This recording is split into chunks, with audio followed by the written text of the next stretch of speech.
Estamos chegando com o J1, sexta-feira, fim de semana tá aí, né, gente? Nesse momento, os termômetros marcam 26 graus, céu com nuvens, tem chance de chuva para hoje, vai pegar a estrada, então redobra a atenção aí para ir e voltar bem e em segurança, que é isso que importa.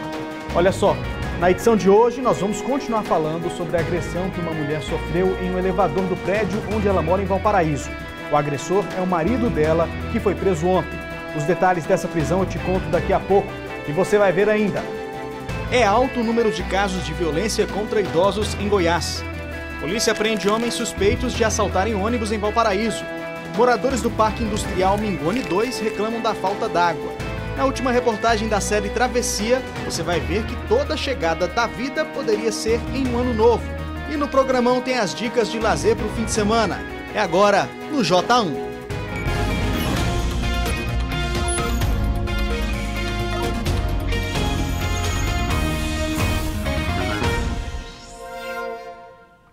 Meio-dia e 4, ótima tarde para você. A gente começa falando que a polícia prendeu ontem o homem que espancou a mulher dentro de um elevador em Valparaíso no fim do ano. Alessandro Ribeiro Oliveira, de 31 anos, foi preso 40 minutos depois de chegar à delegacia para prestar depoimento. Ele estava acompanhado do advogado. O vídeo da agressão e o depoimento da vítima serviram como provas para a prisão preventiva de Alessandro. A gente entendeu qualquer medida cautelar ali, mesmo que fosse representado só pela polícia, uma medida cautelar do Código de Processo Penal, ela não seria suficiente para resguardar a vítima, porque a própria vítima ia quebrar esse distanciamento, essa proibição dele se aproximar dela. A gente entendeu que daí, para que ela não esteja em risco, que era um risco que ela mesma não se achava, mas que pelo contexto todo apresentado, pela própria agressividade do autor, a gente achou que seria necessário preservá-la e representar pela prisão preventiva dele. O casal tem um relacionamento de 13 anos e continuavam morando junto mesmo depois das agressões. Por isso, os depoimentos foram ouvidos separadamente. A mulher foi ouvida ontem. O conteúdo do depoimento dela foi mantido em sigilo. A agressão foi na semana passada neste condomínio em Valparaíso. A câmera de segurança do elevador gravou as cenas de violência. O homem aparece sozinho com uma lata de cerveja na mão. Quando a mulher chega, ele puxa o cabelo dela, dá um soco e um tapa em seguida. A proteção do elevador cai. Ele continua dando tapas, joga cerveja na mulher e ainda amassa a lata no rosto dela. Chuta a porta do elevador e sai. No corredor, dá outro chute. O que a gente percebeu é que a vítima era muito dependente dele, era muito vulnerável em relação a ele. Então ele tinha um jeito de manipular ela, de induzir ela a não vir aqui na delegacia. Eles conversaram, ela perdoou ele. Se não fosse as imagens terem chegado aqui, ela nem teria denunciado. Então a gente percebe ali que ele está numa posição realmente ele está superior a ela, digamos assim, dentro do relacionamento, né? No depoimento, o homem disse que não se lembrava do que tinha acontecido e que ficou surpreso ao ver as imagens. O que ele disse foi o seguinte, que ele tinha saído do trabalho por volta das 15 horas e ficou bebendo até as 18h30 e chegou em casa por volta das 19 horas. E aí subiu para jantar, não conseguiu, ficou aguardando a esposa vir, ela não estava no apartamento, aí ele desceu para procurá-la. E aí ele disse que ele não se recorda de nada que ele fez naquele dia. Segundo a delegada, o agressor pode responder por lesão corporal e a pena é de 1 a 3 anos de prisão. Agora a gente fala do caso do caminhoneiro que foi preso por gravar um vídeo ameaçando a ex-mulher de morte. A vítima, que se mudou de cidade por medo, está recebendo medida protetiva.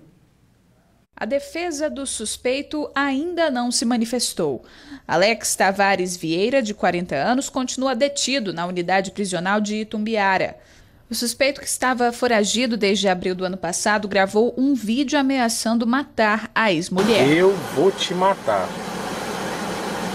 Você pode mostrar esse vídeo para a polícia, para quem você quiser. Você pode ir para o inferno, pode esconder no inferno, pega você na saída do seu serviço, pega você em qualquer lugar. Eu vou te matar. Com essa faca aqui eu vou te matar. Nas imagens, ele ainda diz que foi rejeitado e que não aceita que ela fique com outro homem. Você pode me aguardar. Você não é minha, você não vai ser do outro homem dentro do Biara de jeito nenhum. Não vai, de jeito nenhum. há um mês do vídeo eles estavam separados. Então eles já não conviviam juntos, apesar da insistência no vídeo, né, da entender que o Alex busca ali um reatamento desse relacionamento. A prisão preventiva foi decretada logo após a divulgação do vídeo em uma rede social. E de acordo com a polícia, mesmo assim, o suspeito continuou ameaçando a vítima. Há relatos na Delegacia da Mulher de que o autor teria feito novas ameaças, inclusive enviando à vítima fotos do local de trabalho em relação também aos filhos do colégio em que estudavam. O suspeito, que até então não tinha passagens pela polícia, agora deve responder por agressão. A vítima, que deixou a cidade depois das ameaças, está recebendo medida protetiva. A gente segue falando de violência agora, que em 2018 foram registrados 1.400 casos de violência contra idosos só no estado de Goiás. Os 3 crimes mais comuns são o abandono, os maus tratos e a exploração financeira. 2 desses crimes foram registrados esta semana, um em Goiânia e outro em Anápolis. 2018 foi um ano difícil quando se fala em respeito à pessoa idosa. A mãe do Fernando Ferreira de Jesus, de 67 anos, era agredida pelo filho. Fernando foi preso em flagrante em outubro do ano passado. Passou a usar tornozeleira e foi solto na audiência de custódia. Não deu outra. Quebrou a tornozeleira e, mesmo com medida protetiva, Fernando voltou a ameaçar a mãe, que por medo deixou a casa e passou a morar com uma irmã. No fim de dezembro, Fernando voltou para a cadeia. De maneira lamentável, as pessoas que praticam, os autores de crimes praticados em desfavor da pessoa idosa, são aqueles que mais deveriam apoiar e cuidar do idoso. São os filhos, os netos, sobrinhos. Abandono, maus tratos, exploração financeira são as ocorrências mais comuns contra os idosos. E quando todos esses crimes são cometidos contra a mesma pessoa, que nem tem chance de se defender, foi o que a polícia encontrou no Parque Santa Cruz, em Goiânia. Um idoso de 80 anos, cego, que ficava trancado em casa e só foi socorrido depois da denúncia de vizinhos. Na casa do seu Brás Alves Cavalcante, a polícia encontrou comida estragada, o chuveiro queimado e muita sujeira. Uma irmã do idoso é que cuidava da aposentadoria dele. A polícia está investigando o caso. Enquanto isso, ele fica num abrigo em Goiânia. Eles mesmos se dirigem pessoalmente até a delegacia e, além disso, nós contamos também com o Disque Denúncia Anônima, no Disque 197 da Polícia Civil e também lá na própria delegacia do idoso. E no caso do seu Brás, a irmã dele não foi presa porque é a única pessoa que pode cuidar do idoso e também porque ela se comprometeu em colaborar com a investigação. Outro assunto agora, ontem a polícia prendeu 3 homens e apreendeu um menor após assaltarem um ônibus em Valparaíso. O ônibus fazia a linha rodoviária de Brasília, sentido Cidade Ocidental.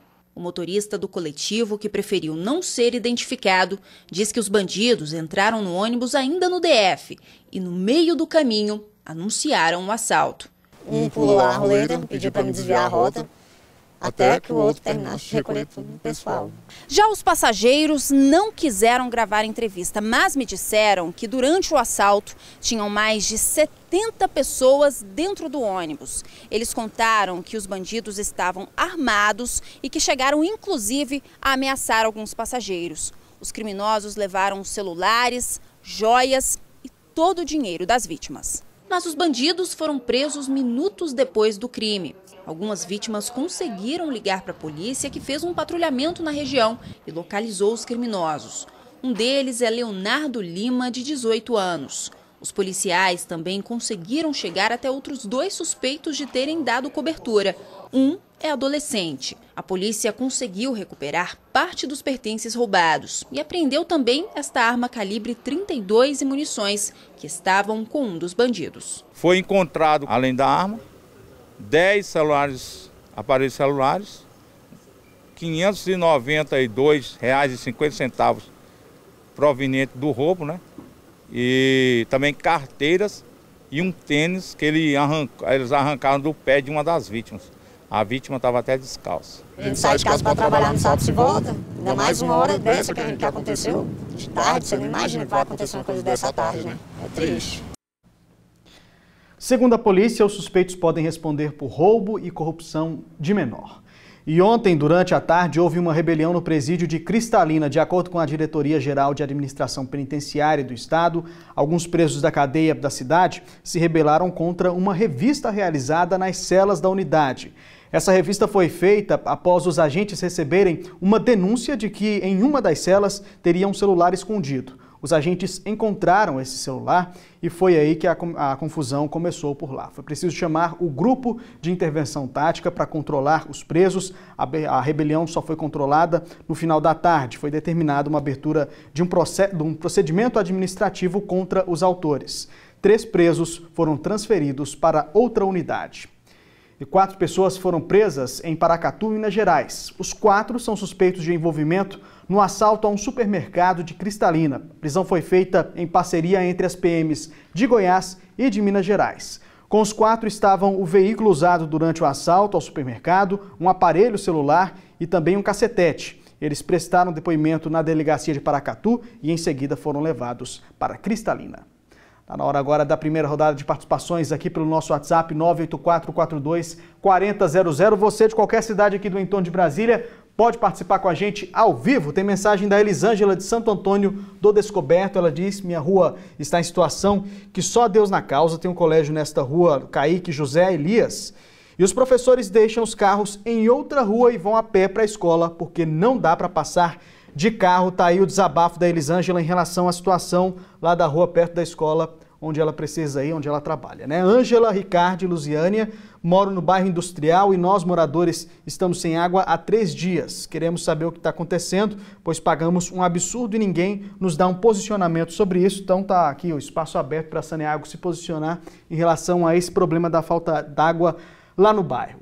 Letícia Oliveira, de Valparaíso, quero falar do descaso dos administradores de Valparaíso de Goiás sobre o bairro Vila Isabel, onde todos os locais são cobertos de mato alto e rua sem asfalto. Continue mandando a sua mensagem para a gente. Tem aqui da Simone, também de Luziânia. Gostaria de pedir manutenção nas estradas de Maniratuba. Está muito ruim, muitos buracos e não tem condições dos carros passarem sem quebrar. E olha só, antes de ir para o intervalo comercial, pelo aplicativo QVT, a gente recebeu esse vídeo aí, olha só. Essas imagens foram feitas pelo Luiz Gustavo e essa é a rua Amazonas, que fica no setor de Chácaras Anhanguera C, em Valparaíso. Na mensagem que ele mandou aqui pra gente, o Luiz diz o seguinte, que os moradores pedem socorro e que ninguém aguenta mais ter que conviver com tanto buraco assim e tanta lama. Setor de chácaras que a gente conhece bem, né? Um setor extremamente complicado, problemático, lá de Valparaíso, sem infraestrutura nenhuma e todos os anos imagens como essas que a gente acabou de mostrar, que a gente acabou de ver, se repetem por lá e o poder público não é capaz de agir com competência para resolver esse problema de vez, infelizmente, né? E veja a seguir, moradores reclamam da falta de água no Parque Industrial Mingoni 2 aqui em Luziânia. E ainda o governador de Goiás quer parcelar o pagamento em 8 vezes os salários dos servidores. Nós voltamos em instantes.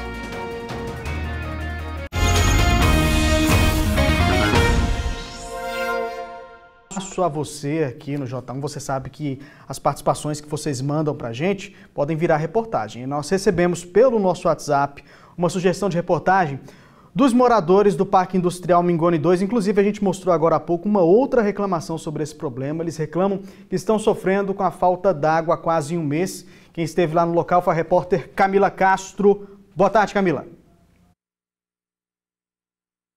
É isso mesmo, Anderson. Boa tarde para você, boa tarde a todos. O morador chama e a gente vem para mostrar o problema. Hoje eu estou aqui no Parque Mingoni 2, mais precisamente na rua 48, na quadra 206. E olha só, os moradores já estão reunidos aqui para poder conversar com a nossa equipe. E o problema aqui, Anderson, é falta d'água. Há um mês esses moradores estão sofrendo com esse problema e está todo mundo sem entender, porque antes a água vinha normalmente e agora está uma seca danada, né, dona Aldeni? A senhora está sem entender nada. Então, é desse jeito. Já tem quase um mês, ou é mais de um mês, eu não lembro, que nós estamos sem água. Ela vem 4h30 da manhã, quando é 10 horas da manhã já não tem mais água. E é isso aí, a gente está no sufoco, não sabe mais o que fazer. Minha filha já foi lá, já reclamou, e eles falaram que é consumo, que está demais, mas não é, porque sempre nós tivemos água. Nunca acabou essa água aqui. Quando acaba é um dia, 2. Nem isso. Sempre teve água aqui forte, pode chover, pode fazer sol, que a água aqui é forte. E agora está faltando, né? Está desse jeito. Rita, para você que tem criança pequena, deve ser bem complicado para estar fazendo as atividades de casa e da criança também, né? Sim, com certeza, até mesmo porque, infelizmente, eu também não tenho caixa d'água na minha casa. Então se torna mais dificultoso ainda. Também liguei na Saneago para reclamar, né, e eles me disseram que era a mesma coisa que disseram para a dona Odeni, que era aumento no consumo. Então, devido a isso, eles estavam fazendo um racionamento de água, porque deu nível baixo. Mas como eles não avisam para a gente, não dão o dia certo, e tem desse jeito, mais de um mês, realmente é mais de um mês. Isso começou já no finalzinho de novembro, essa dificuldade de água. Para a gente é complicado, né? Com criança pequena ainda mais difícil ainda.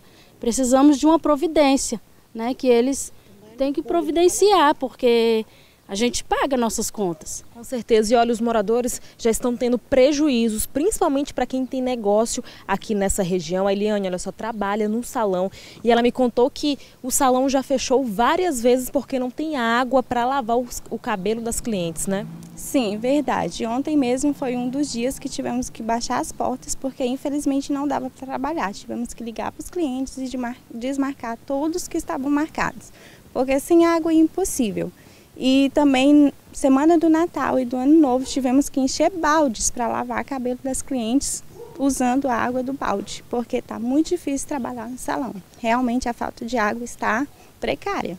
Pois é, Anailda, você estava até comentando sobre isso agora há pouco, né? Teve o Natal, o Ano Novo e vocês sem água. Como é que vocês fizeram para receber a família desse jeito ou tiveram que sair daqui?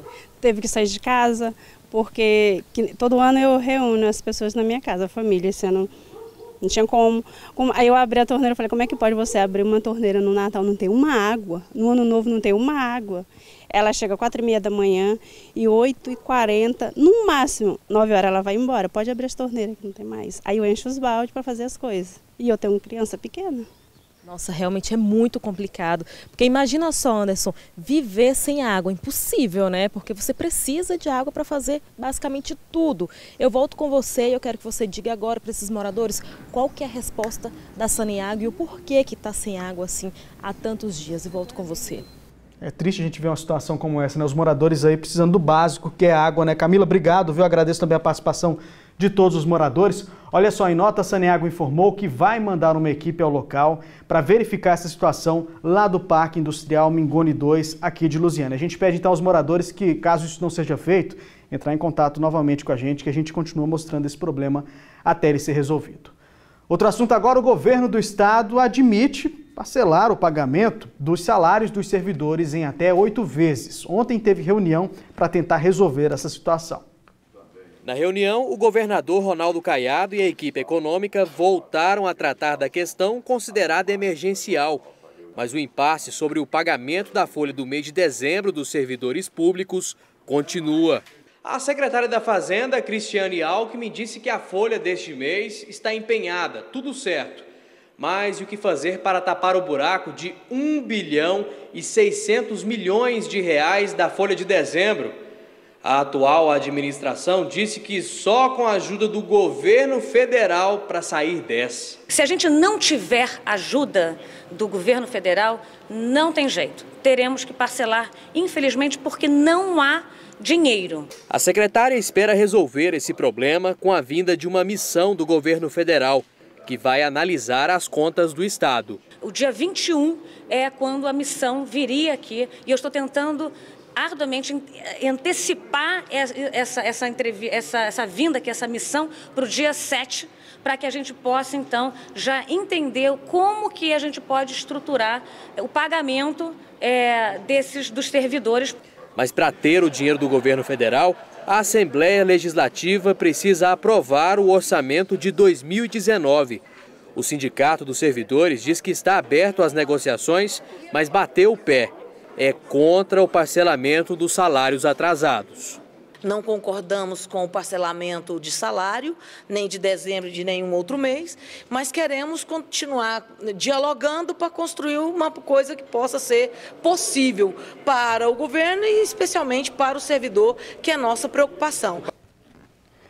Uma outra reunião foi marcada para o dia 17.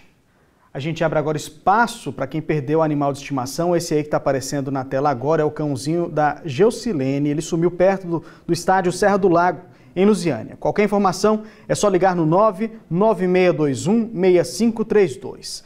Outro cachorro que também está desaparecido é o Dino. Olha ele aí na tela. Ó. Segundo o dono do Dino, o cachorrinho fugiu assustado com os fogos na véspera aí do Réveillon, né? Até agora ninguém tem notícias. Se você de Lusiânia tiver encontrado ele por aí, é só ligar no 99606-6872. E agora a gente dá só uma olhada nessas imagens que foram feitas pela nossa equipe hoje pela manhã, bem em uma das principais entradas aqui de Lusiânia. É isso mesmo que você está vendo, olha lá. Ó. Um carro parado de maneira irregular, bem no trevo da Avenida Neylor Rolim.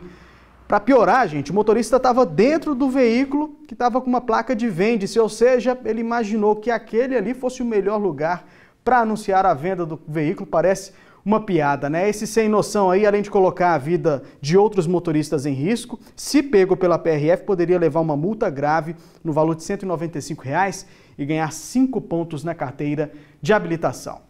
Agora está na hora de mais uma rodada de participações aqui com a gente pelo 98442-4000. Vamos dar uma olhada agora no telão, no que chegou aqui. Olha só, as mensagens vão chegando e a gente vai lendo. Wilton Gomes, de Santo Antônio do Descoberto, ele diz que está feia a situação das ruas aqui no Montes Claros 2. Muitos buracos nas ruas, uma luta para chegar na minha casa.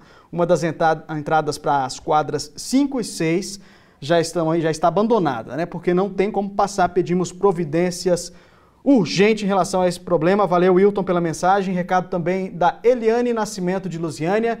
Aqui no bairro Santa Luzia, Rua Minas Gerais, nós moradores sofremos com o mato alto. Tem escorpião em um lote abandonado, tenho 3 filhos, não posso deixar eles brincarem por medo. A gente está mostrando muitos problemas muitas reclamações em relação ao mato alto aqui em praticamente todas as cidades do entorno, principalmente Valparaíso e também Lusiânia.